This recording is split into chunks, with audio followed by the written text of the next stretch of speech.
Hi class, for this lab, we're going to actually be using StatCrunch, and this is the software that, that it's going to be incorporated into your homework assignments. So this is what I need you to do. I need you to click on MyMathLab, and in your end, it should be almost the same window, and then open MyMathLab. That should take you here. Now, what I need you to do is click on StatCrunch, which is that bar there.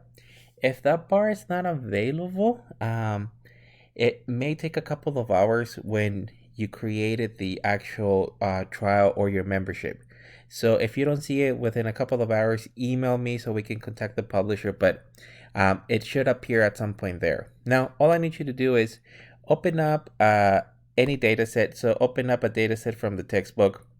Let's open chapter 2 and let's do this one, 2R5. And once again, from StatCrunch, you open up data sets from your textbook and then chapter 2, 2R5. Now, this is our data set and you can only see a portion of it, but it's actually going all the way to the bottom.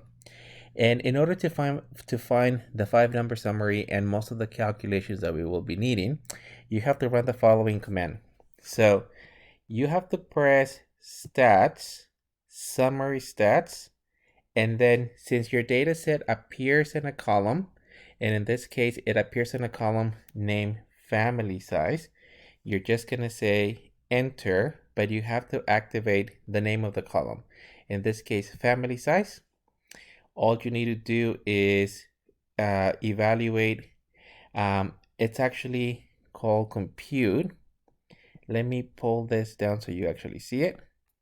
Hit compute, and then all I need is a picture of your one variable stats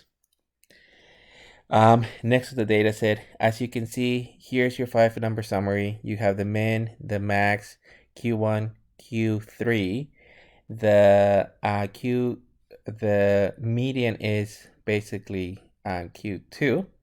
And the main idea is that some of your homework assignments, you're gonna have to use StatCrunch since it'll create easier calculations.